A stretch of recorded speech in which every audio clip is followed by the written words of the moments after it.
Hello students, welcome to the video. Today we are going to discuss the chapter number 2 of history, From Trade to Territory. The company establishes power.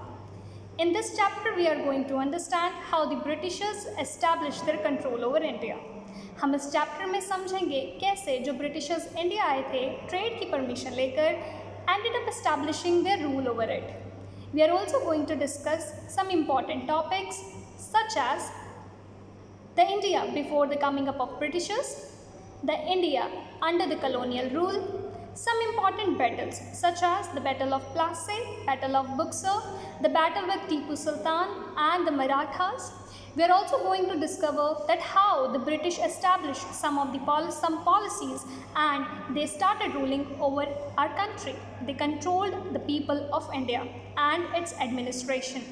So let's get started. Aurangzeb was the last powerful Mughal ruler. Powerful Mughal ruler और वो भी last, ऐसा इसीलिए कहा जाता है क्योंकि औरंगज़ेब के बाद जिसने भी उनकी थ्रोन को संभाला वो उसको ठीक से एडमिनिस्टर नहीं कर पाया। यानी जो भी औरंगज़ेब के बाद उनके सक्सेसर आए वो बहुत ही वीक थे। औरंगज़ेब इसीलिए लास्ट पावरफुल मुग़ल रूलर कहलाए जाते हैं क्योंकि उन्होंने इंडिया के बहुत ही वास्ट टेरिटरी पे यानी पीस ऑफ लैंड पर अपना रूल इस्टेब्लिश किया था। औरंगज़ेब के बाद 1707 में काफ़ी सारे मुग़ल गवर्नर्स जो कि सूबेदार थे वो इंडिपेंडेंट हो गए, यानी उन्होंने अपनी अथॉरिटी अपने अपने रीजन्स में अपने अपने एरियाज़ में इस्टेब्लिश कर ली।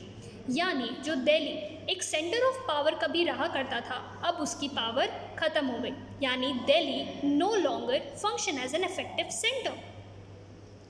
Now let's see, by the second half of the 18th century political horizon पूरी की पूरी तरह बदल गया। Now Britishers came to India and slowly they started establishing their rule over it. Let's see this photo.